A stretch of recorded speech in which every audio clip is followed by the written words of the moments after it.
Welcome to Give a Heck. I am your host, Dwight Heck, and for much of my life, lived my life in quiet desperation, wondering how I was going to pay the bills, take vacations, save for retirement, and one day wondering if I would get off the hamster wheel of life and have purpose.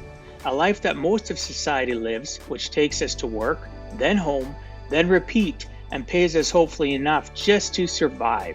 The harsh truth that most live with more month than money and have no idea how to live life on purpose, not by accident. This ensures the mass majority are living not just financially broke, however emotionally and mentally as well due to financial pressures. In each episode, I will introduce you to thoughts, ideas, and guests that can help you to learn how you too can live life on purpose, not by accident. Good day and welcome to Give a Heck.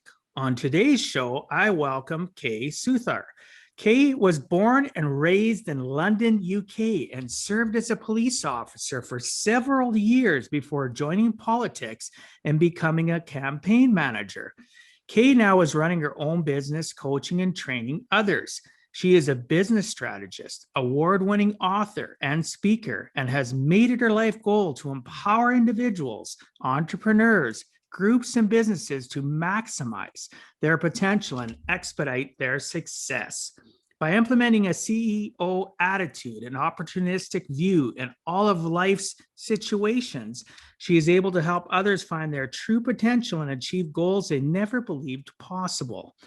So successful are her methods that in 2016, Kay received a letter from the Queen of England advising her that her book had been specifically selected to be placed in the private royal library. Furthermore, she was presented with an award for the authority and inspirational journey to success at her book launch in Toronto, Canada, for her outstanding contribution. Soon after this, then led to Kay being interviewed on TV in New York, where she was featured on MNN, Roku channels, Footprint TV, Amazon Fire TV, Huffington Post, and iTunes. Kay has been involved in an amazing charity work that empowers women in Bali through skills and education as a means to develop sustainable communities in Indonesia. Her role is to use her techniques to transform the women from being traditional housewives into growing and monetizing their skills to achieve a better quality of life for themselves and their families. I'd like to welcome you to the show, Kay. Thanks so much for agreeing to come on and share with us some of your life journey. Oh my goodness. Thank you so much for that amazing introduction. That was amazing. Well, thank you for having me on the show. You're welcome. I look forward to this conversation. I'm excited. So, Kay, one of the things that I mentioned just before we started recording that really is important to me is understanding people's origin. And I think my passion for that comes from the fact I'm a huge Star Wars and Marvel junkie, and they always start in the middle, and then years later they go back to the beginning. Right. Really, what are we defined by? We're defined from our childhood up, and we're a culmination of memories, mistakes, life lessons, different good things, bad things. And it's important for the listeners and myself, and even you, for self-discovery to realize how much your childhood was actually has affected and helped you where you're at today, good or bad, right? So tell me your origin story and what key things from your childhood to adulthood that led you to where you're at currently.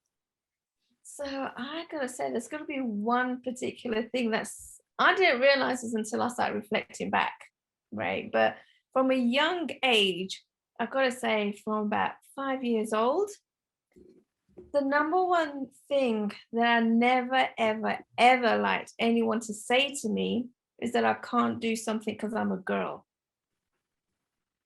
Right? And I remember I was about 7 years old in the playground. And that was such a huge trigger for me. Like, I would go insane if anyone ever tried to tell me this. And in the playground, I remember just playing around, and the boys were playing football, as you guys like to call it, soccer. Yeah, we do. Right. And the ball came rolling over to me. So I went to kick it to give it back to the boys. And this big bully of a kid came over to me, don't touch my ball. Right? I'm like, I'm just giving it back to you. You don't know how to play football. You're a girl. Right? Yeah. And do you know what? I kind of was in the beginning when he told me not to touch the ball. I had my head down and I was really upset and like was gonna walk away. The minute he said, "Don't touch my ball, you can't play football because you're a girl." Oh, I turned back round again. I turned around back to him and I went up to him and well, let's just say that I kicked him up between his legs and told him and showed him exactly how a girl kicks a ball, right? That's awesome. Right. And then I got in trouble because the teacher saw me and all this happened. And then, yeah, but that was a major trigger for me, even at a young age. Right. And I guess that's constantly being the trigger, even now. So while I was in my 20s, I was trying to find out, what is it that I want to do? What is my passion? I have no idea. Even growing up, when people were telling me, what do you want to be when you're older? I just turn around and go, rich. I want to be rich when I'm older, right? That's fair. That's fair. I don't know how I'm going to get there, what I'm going to do, but that's what I want to be when I'm older. And so, I went from one job to another and another, each one being so much different to the last, right? So, God, I went from working in a magistrate's court, giving people legal guidance, to then learning how to do British Sign Language, and then working with young youths at a youth center. Then I went on being a hairdresser, a beautician. Then I became a police officer. Oh, before that, I was training to be an MMA fighter. Like, it was just so diverse. It was insane, right? Wow, Was that's part of, amazing. yeah, went into politics. It was crazy. That became a police officer. And so I'm trying to find, what is it that I want to be? What do I want to do? And it was those moments when people told me, you can't do that. Like, you're a girl, you're from an Indian background, like there's certain things that you can and shouldn't be doing. And I remember when I told my dad, oh yeah, by the way, I've applied to become a police officer. I was like, you're not doing that. Why not? He was like, no, you can't be doing that. You can't be putting your life on the line, because as being in an Indian background, you had to kind of go to college, go to uni, find a job, get married, have kids, and do all of that, right? And my dad was like, well, you're not going to get in anyway. I'm like, why not? He was like, you won't get in. I was being discouraged from applying to be a police officer, right? And then I used all of that ammunition to prove people wrong constantly. Even when I wanted to become an MMA fighter, my dad would turn around and tell his friends, oh yeah, I don't have a son and a daughter, I have 2 sons. Right? Oh, Yeah. So that was constant, because I was constantly going against the grain, going against what society, my background, my culture was telling me I should and shouldn't be doing. But that was like, you're sticking fire up my ass. I'm going to prove you so wrong. And now you're pushing me even more to do it. Right. So that's the main thing that's been constant since I was younger to now, to prove people wrong and tell me I can't do it, especially if I'm a girl. And the funny thing is, right, you can't see it in the virtual world. And I used to get so much laughs about this when I was at live events, but I'm actually 4'11". Right. So when I told people I've been doing this, they're like, how did you even get to the police force? Isn't it a height restriction? Well, there used to be, now there isn't, because now that's called discrimination, right? yeah. So yeah, to answer your question, that was the major thing that I've carried throughout since I was younger. I didn't realize it until, I would say, God, the last 3-4 years. So it's amazing though, because when we talk about the origin and how it affects us as adults, it created something in you where you don't like being pigeonholed into a specific, you're a girl, you shouldn't be doing this, or, oh, I'm too small, you shouldn't be doing this. You're a tenacious person like myself. You didn't want to be defined by what I call the committee of they, society. This is what you should be. This is how you're defined. That's right. You're a girl. What? You should be barefoot and pregnant in the kitchen. You shouldn't be out being a police officer. Oh You know what I goodness. mean? I can Yeah. imagine the things my daughters have heard. Even in today's day and age, you think that we'd be more forward as a culture? No, we're going to have a few more generations. Sorry, generations that are listening, because I have listeners in the 60s and 70s. Sorry, a few generations have to die off, and maybe there'll be, an equality between the genders that the genders both deserve, because it affects men and women, because men are pigeonholed in a certain way. Boys don't cry. You got to win the bread. You got to do this. You got to do that. Women have their defined, have kids, take care of the home. And you know what I mean? Such Exactly. broken ass ways of thinking, right? So your way of thinking, can't do something because I'm a girl, has served you. Because look what after researching you, the things you've accomplished, it's amazing, right? I don't know you that well, but I'm proud of your accomplishments. I'm proud of you but it all now makes sense. That boy telling you couldn't kick the ball and then he got kicked in the junk, it's hilarious. That's going to get added to the comedy bit thing you and I talked about, because that is priceless. Right. That's amazing. So I appreciate you sharing that. Something as simple as, I want to be rich. Why does that? That's okay. There's, people read too much into things. You were young. What did you see? I wanted something from the store. Right. What does it take? Money. Right.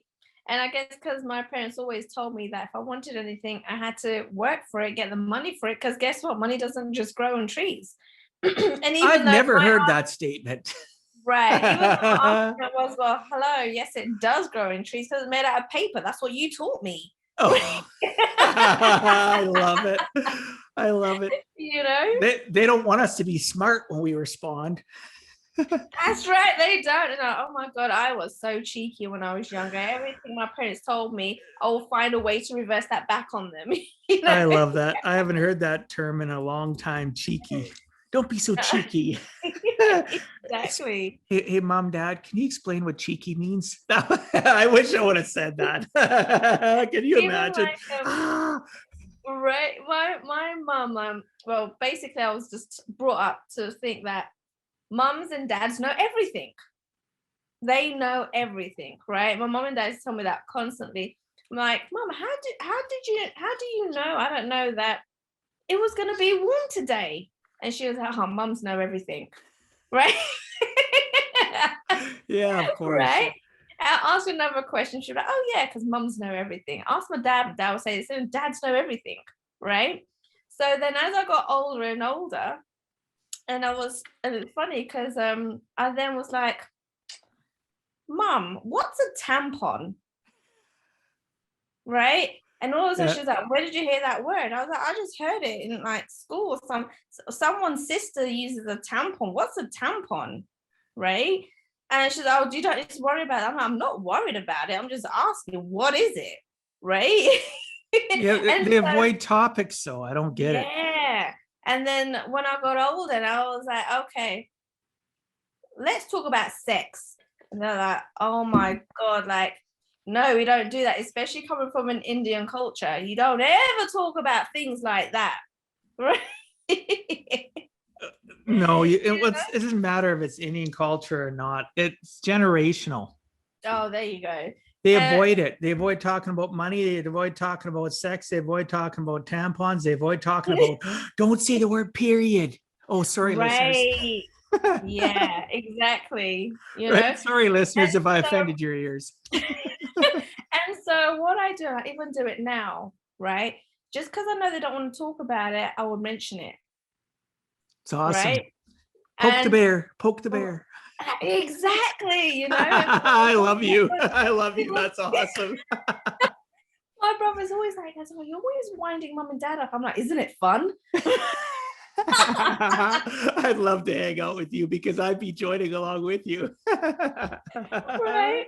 But because I do that throughout my years when I was younger, I've always been told, you're weird. You're so weird, right? Just because I won't do what everyone expects me to do and do things that I shouldn't be doing or they think I shouldn't be doing, right? I'm weird. The way I think is weird. What do you mean when you're older you want to be rich? How are you going to do that? What do you want to be? How are you going to get? I don't know. I just want to be rich. That's weird, because And- apparently everyone's meant to have a plan. oh yeah, we should all be taught when people say weird, you look at them and you'd say, yes, you're right, I'm unique. I'd rather be Right. abnormal and weird than the rest of the automatons walking around on the planet that go to work, go home, get paid, and get stuck on a hamster wheel. So good for Right. you. Good for being Right. unique. It's all about the words and what we use and what we tell ourselves. You ain't weird. You're unique. You're special. You're worthy. And good for you for being tenacious. Good for you for poking the bear, because you know what? Humor is great. And your parents may get a little upset about it, but they'll remember you. You're unique to them. There's somebody that I find as a person ages, and as I was talking with you earlier, my elderly parents, they know what I'm like. They know I'll do the similar things that you're talking to, but they love when I'm around because guess what? I make them remember things. I make them laugh. I make them go like, Dwight, why do you say that? And they're smiling while they're saying it because they know that, you know what I mean? It all depends how you deliver, right? Yes. On what Yes. we say. We're not trying to be vindictive, listeners. We're just trying to We're humor, being real. We're being real. right? We're Right. right. None of the sugar coating.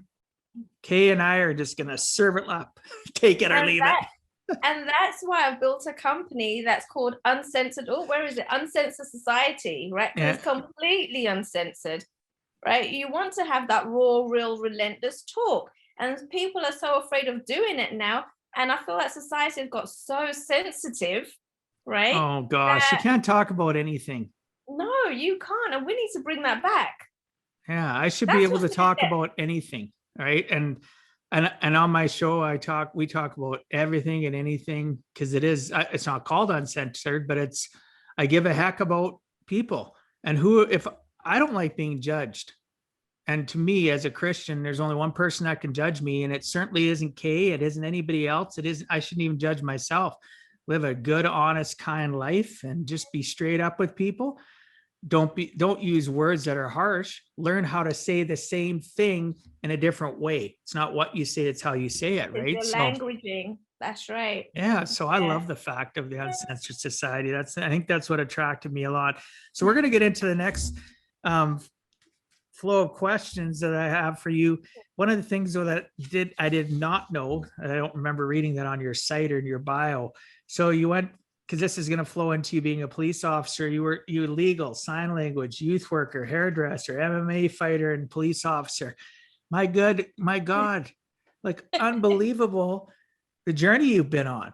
Yeah. But you know what? I honestly believe in one of my mentors. Other people talk about, one of my mentors focuses on a lot. Ed Miletti talks about the fact that things don't happen to you, they happen for you. So everything that you've gone through has been part of your life journey. And that's amazing. So you served with distinction as a police officer for several years before joining politics and becoming a campaign manager with the Liberal Democrat Party. That is quite the pivot in careers. Can you share with us what it was like to be a police officer? And did it teach you things that you still use today in your life? Yes. So the funny thing is, I end up developing certain habits as a police officer that I didn't realize I was developing, right? And the one thing that I've been able to kind of reflect back on and realize is that, first of all, I'm very good at adapting to different situations, right? I'm flexible. I am able to learn different skills, different techniques. I'm able to pivot. I'm able to switch. And it's not until I started my business that I realized this, right? And how important it is as a business owner to be able to adapt and pivot, because guess what? The world isn't going to adapt around us. We got to adapt around the world. That's sweet. That is a right? great message. You should do a Yeah. testimonial on that. And yeah, I'll put that on my website because that's a great way to put it. hmm And so the number one thing that I learned as a police officer is because I've seen the negativity, right? Being a police officer, all you do is see the bad. You never ever see the good. The best thing that could ever happen as a police officer is actually catching the bad guy, right? And that isn't necessarily a positive thing, right? And so because I've seen the negative of the world, I've left the police force realizing that there's actually a lot of good in the world, right? I can now see the good a lot more than I could before because I've seen how bad things can get. That is And so, awesome. right. And so, therefore, it's given me a different perspective on life, right? So, even the small things like being able to have clean drinking water, right? You can really appreciate that because then there's been drug addicts apartments that I've been to, right? That living in squalor, living in just shithole, can't even afford to pay their water bills, right? And now little things like that, having a roof over my head, having clothes on my back, having a bed to sleep on, is something that I can appreciate so much more because I've seen the worst. Yeah, it's taught you to have gratitude and appreciate what so many people, listeners, you probably feel this way or know people, maybe you're like that. I've been like that. Hmm. We have this entitled life where there's Yeah, so many people in the world. Even living in the UK, you have way more than a majority of the people in India have.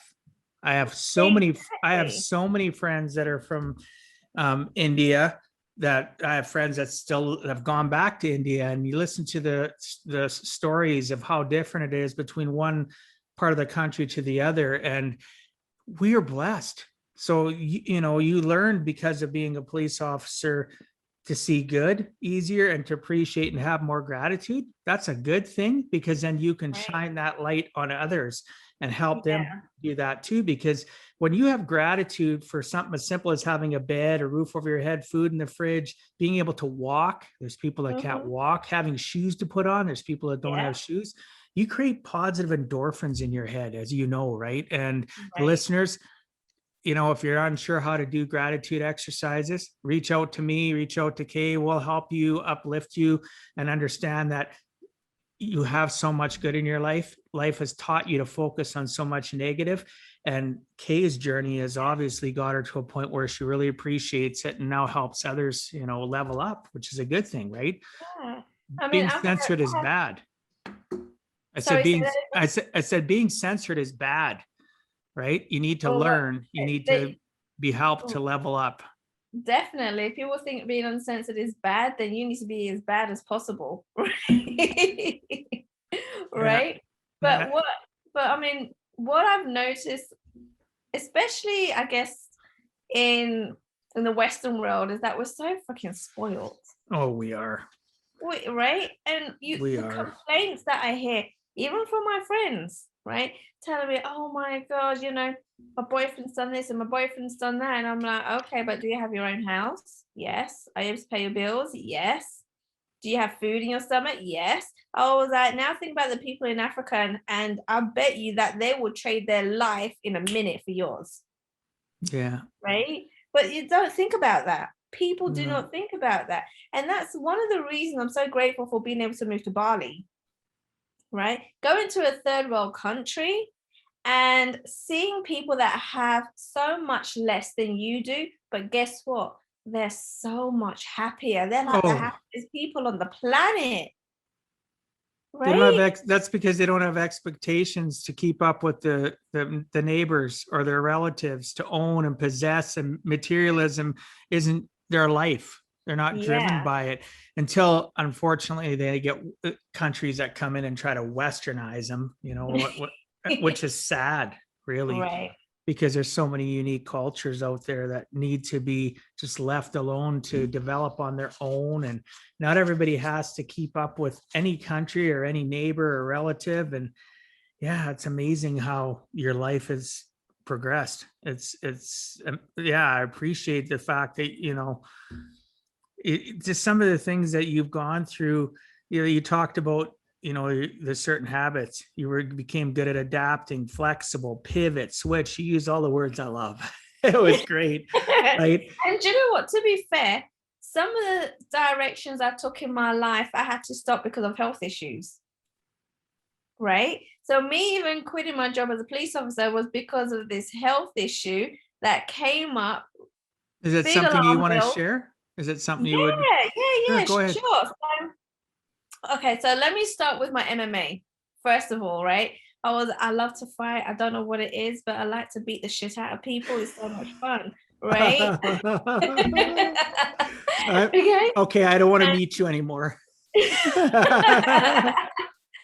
And I was like, yes. Oh, my coach told me I was ready to have my first fight in Thailand, right? So I'll be flying out to Thailand to have my first match. And I was training really hard. And it was at training that I basically messed my entire system up and ended up in hospital.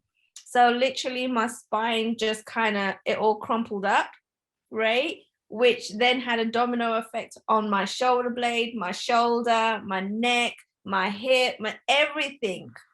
And all of a sudden, I remember waking up in the morning and not being able to lift my head off the bed. I could not literally lift my own head off the bed, right? I had my phone next to me, I had to call my mum to help me lift my head up. And I had to put like a scarf around my head, went to the hospital, and they basically told me if I carry on doing MMA fighting that I will end up paralyzed. Wow. Right? I was then, it was steroid after steroids after steroids. And so I was like, holy crap, okay, I can't keep doing this, right? I didn't realize how much of an effect it was causing on my body, but I can't be doing this. And so I had to quit that. And I do miss it. I do miss the punches. I do miss giving the punches and the kicks and things, all this stuff. But I guess my body wasn't able to take it. And I get it because people were like, well, okay, you are 4'11", right? But I didn't like the fact that it was because I'm 4'11" that I couldn't do this. And they're like, well, there's so much a body can take, right? There's someone that can be 7 foot that can take so much more than someone that's 4'11" that can't take it. And even though I didn't like that, because again, I didn't like being told I couldn't do something because of my height or because I'm a girl or because of my background, I was against all of that stuff and always fought people against it, right? But I was like, okay, I get it. I don't want to end up paralyzed, not being able to do anything. And so I was like, maybe it's time for me to give this up. And now and again, I do boxercise. It's not exactly the same, but I still get my same thrills out of it, right?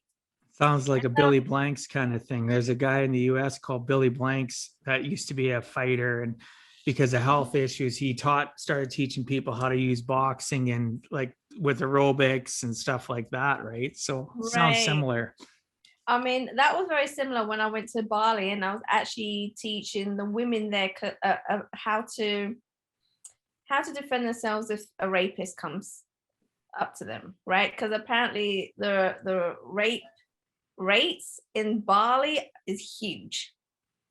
And so that kind of training that I learned in the police force was something that I then was able to teach other women in Bali, traditional women, that it's okay to say no to a man, because apparently their tradition is the man is in control. You do whatever the man says, even if it means he wants to rape you, you got to sit there and take it. No. Right? And so this was something that I actually taught a bunch of women over there as well. But the reason why I actually gave up my police force role was, again, this always happens to me while I'm in bed. I don't know why. I woke up one morning, went into the shower. As soon as the hot water hit my skin, it was on fire. So I jumped out, went straight to the mirror and saw that my entire body came out in a rash. Don't know what had happened because I went to sleep the night before perfectly fine. And so I went to the hospital, had these checks and tests and everything done. I waited in the consultation room for the doctor to come in to tell me what my results are, what's going on with me.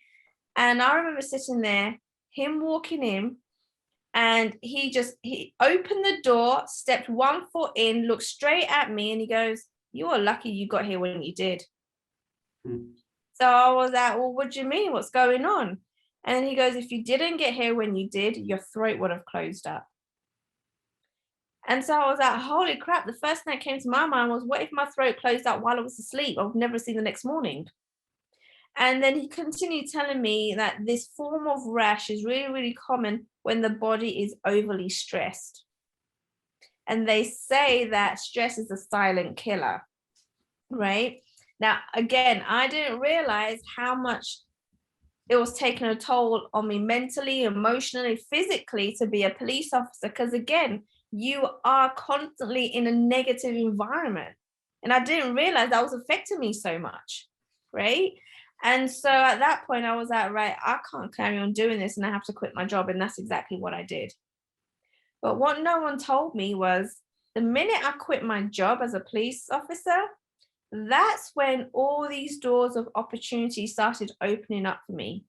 And I was like, well, holy crap, why didn't anyone tell me that's all I had to do? I would have done it years ago, right? But I guess there's always, it comes to a time in your life when you're ready for the next stage. And I guess that's what happened there. Things happen for you, not to you. So good. Right. Good for you for realizing that. Right. And even these medical issues, right? I guess I was going down a route that I shouldn't have been going down. And so it redirected me to where I should be going. Right. And all of that is having a different perspective and learning from those lessons, right? Because exactly what you said is happening for you, not to you. And there's so many people in the world that are just that, in misery, constantly thinking that the world is against them. And that's not the case at all. It's just redirecting you down a path that you should be on rather than the path that you're on right now. That's what I believe. That's a good way to believe. Right. But then, like I said, everything is perspective. Everything. If you have a different perspective on things rather than, having that negative, thinking and mindset and thinking that everyone in the whole world is against you, then you're never going to get anywhere.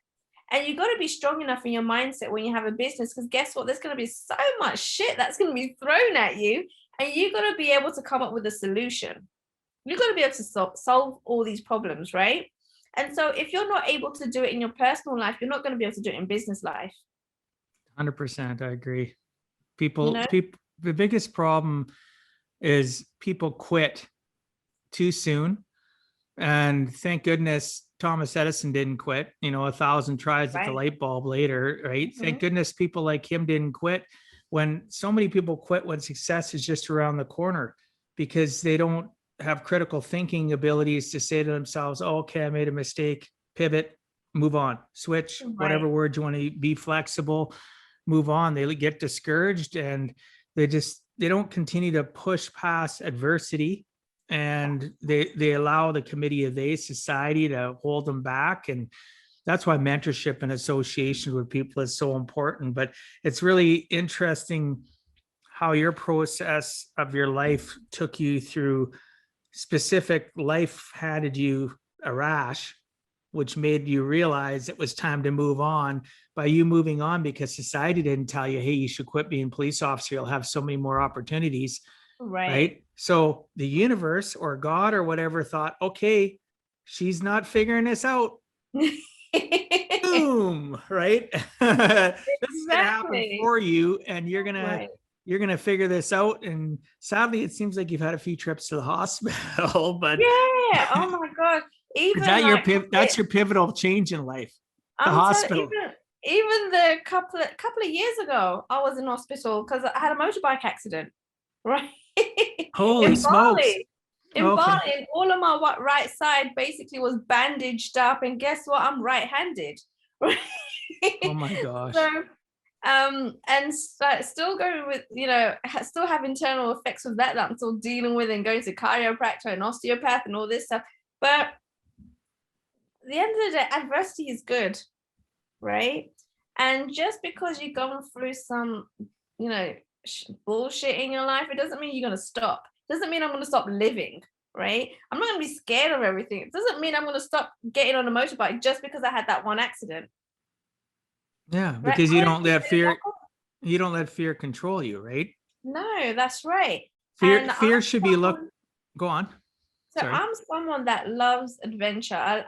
I love adrenaline, right? And so I'm not gonna allow what's happened to me, what people say, or oh my God, this person had this motorbike accident, this person did a skydive and died, and all right, that's their story, it's not mine. That's their experience, it's not mine. It's just like the conversation we had earlier about, your video editor. Some people had good experience and some people had bad, right? Just because the bad people told me that it was a bad conversation doesn't mean it's going to be a bad conversation for me. Exactly. You're not defined by other people's opinions.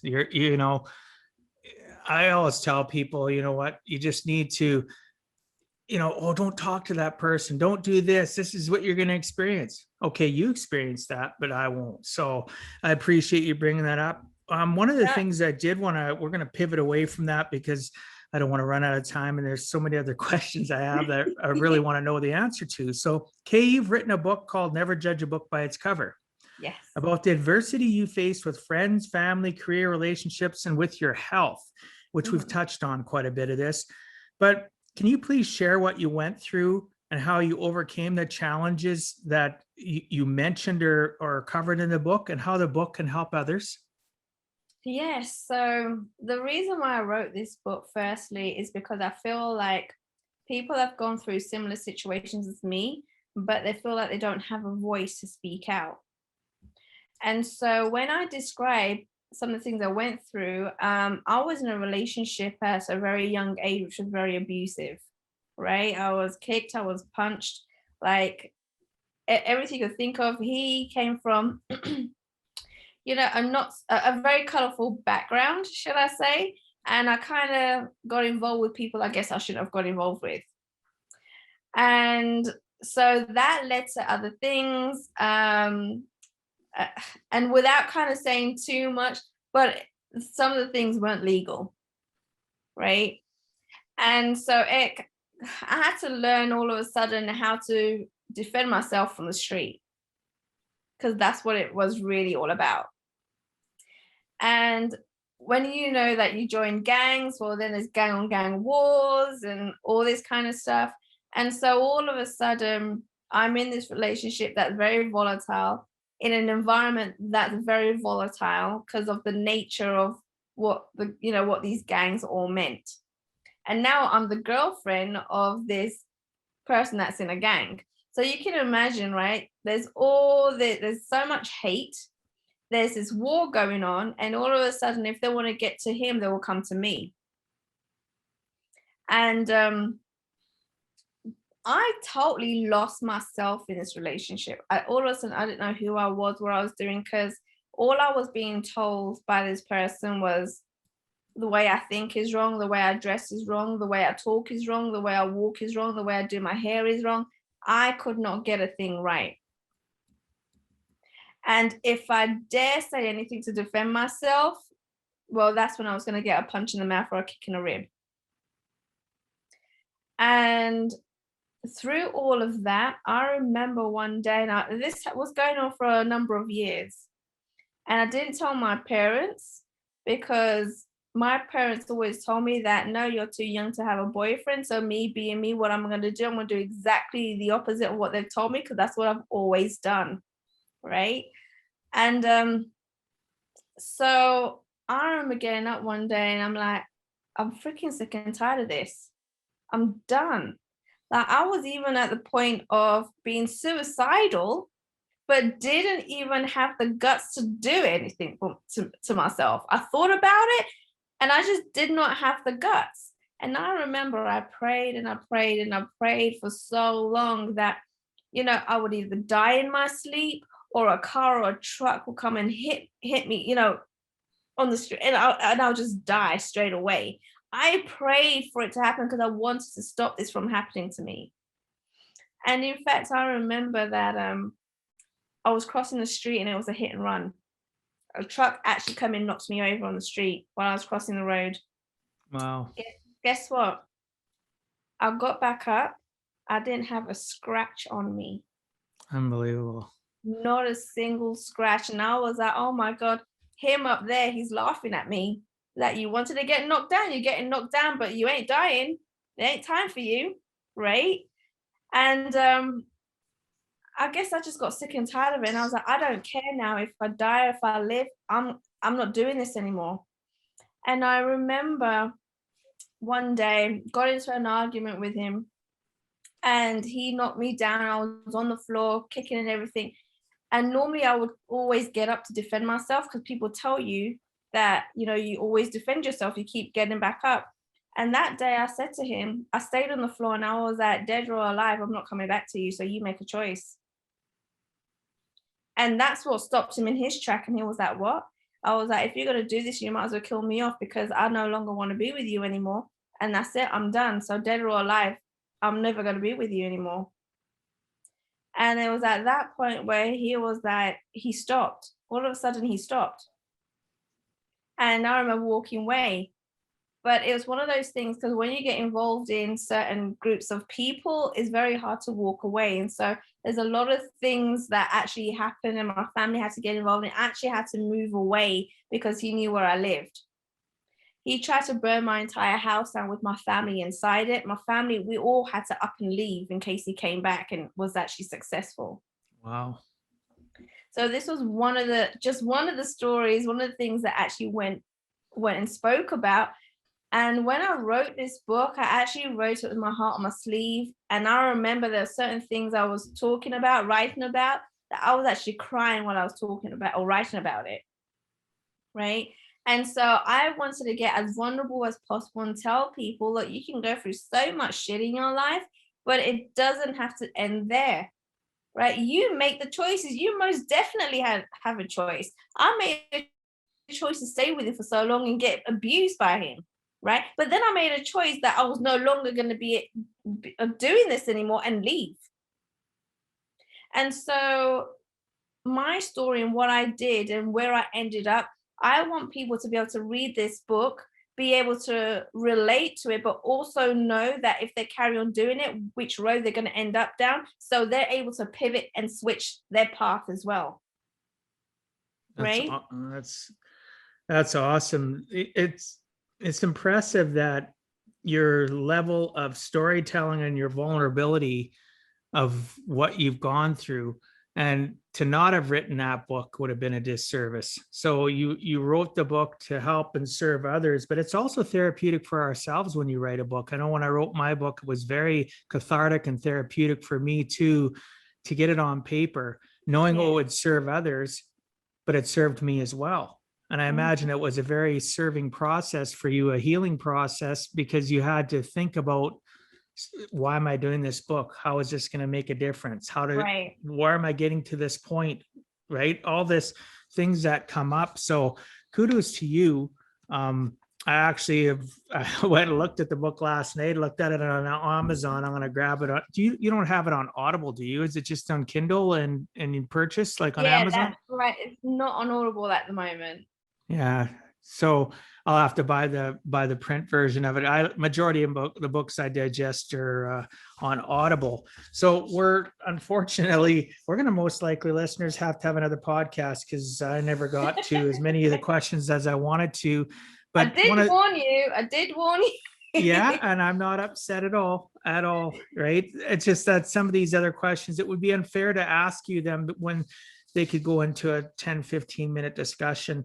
So I will leave them, and we're going to end it up on this note. So Kay, if you had to give our listeners one last closing message, what would you tell them in regards to giving a heck and never giving up? Okay, so I want your listeners to realize that there's a big difference between opinion and advice. Okay, because you're going to have so many people giving their opinions, I need you to be able to filter those out. And the difference is, for example, if I go to my mom and I say to my mom, my car's not working anymore, I think it's the engine, what should I do? And guess what? She'll probably be like, have you checked the battery? Have you checked this? Have you checked your oil? Have you checked the water? Have you done, right? Because we all know family, friends that love to give their opinions, right? That is exactly what it is. It's an opinion. If I go to a mechanic, however, and I tell him I have a problem and he tells me you need to do X, Y, and Z, that's advice. Now you got to be very clear as to what do you want to listen to? Do you want to listen to opinion or do you want to listen to advice? Because every single Tom, Dick, and Harry has an opinion about everything. It doesn't mean that you need to listen to it, right? So the best thing for you to do is to get the advice, listen to the advice and take action on that appropriate advice that you're getting. Opinions, let it go over your head because that's not going to serve you at all. I love that. And basically what it boils down to, like you said, though, everybody's got an opinion, and listeners, don't be defined by other people's opinions, because, you know, an expert is somebody, just like if you're looking at, for the listeners that are, you know, when looking to pivot their career, or they're looking to, you know, level up their entrepreneurship, their business, or they're wanting to start a side hustle of business, look for people that give you advice that have actually done it. There's so many self-proclaimed gurus on the internet that it's nauseating, and all they're doing is pushing courses. And I'm not saying for those that have courses that courses aren't good. The problem is those courses better be created or defined or taught, or if it's a video and you're watching it that have been done a long time ago on a webinar, that person better be an expert in what you want to learn, because otherwise anything is they're teaching is conjecture, opinion, and there's no basis of reality. So be very careful who you get advice from. As Kay said, I love the analogy, the example of talking about, you know, mom telling me go do all this with the car, right? And the mechanic goes, well, no, it's actually this. Why is the mechanic advice? Because that's the mechanic's wheelhouse. That's their wheelhouse. Mom, that ain't your wheelhouse. When's the last time you changed oil in a car, Mom? Right. Exactly. Exactly. So I love that closing message. That's awesome. You know, okay, this has been such an amazing conversation. And, you know, listeners, it's too bad. You know, Kay and I visited for a long time prior. She is such an amazing woman. Please check her out. I think you will, you know, reach out to her. I think you'll learn a lot from Kay, and she's very energetic. She's tenacious. She's got a bubbly personality, and she knows how to speak. She knows how to tell stories and be vulnerable. She's the type of person you want in your life, especially when you talk about the fact of, you know, somebody that would create something like called the Uncensored Society. Come on, you know, that's going to be good, right? There's no fluff there. None at all. Exactly. Just straight up K. So, well, our time is almost up, and I want to respect our listeners and your time. However, before we end, can you please tell the listeners what's the best way to reach you? Okay, awesome. Now, before I go there, I would like to ask, firstly, I have a free gift for your listeners. Sure. Would it be okay to give that to them? Absolutely. Awesome, awesome. So this gift that I got basically helps you get down on pen and paper what your long-term and short-term goals are.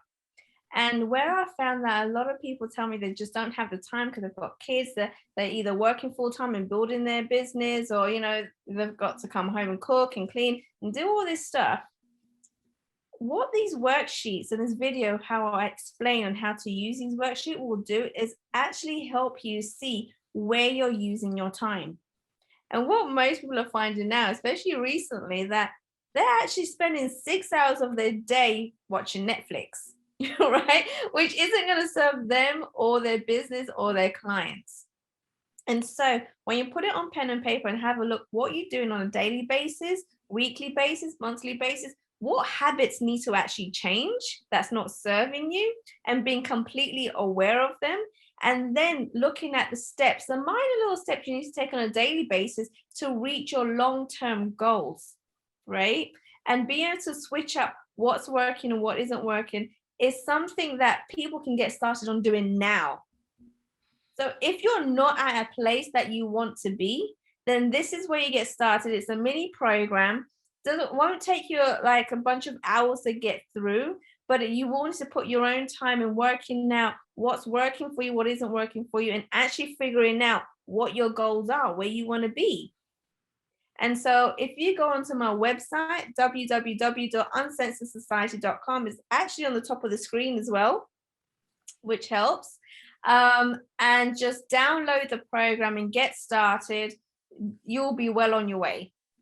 Sounds great. And for the people that are listening, obviously you can't see the screen. You can go to my website. For the new listeners, you are not aware, but the older listeners, you just go to giveaheck.com.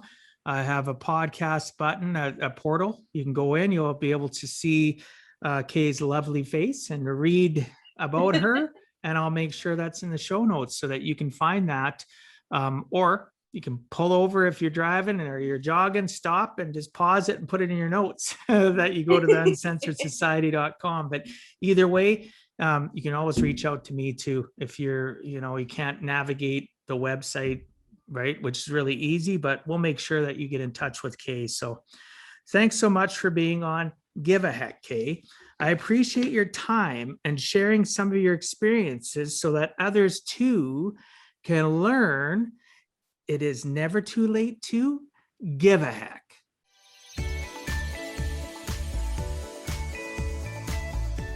Thank you for taking time out of your day and listening to Give a Heck. If you find value, I'd appreciate you sharing with your friends and family so they too can learn how to live life on purpose, not by accident. So you do not miss the next episode, please subscribe on your favorite podcast platform and please also post a review. I look forward to reading your comments. This has been Dwight Heck. If you want to check out other podcast episodes or today's show notes, please check out my website, giveaheck.com. And until next time, together let us all strive to give a heck.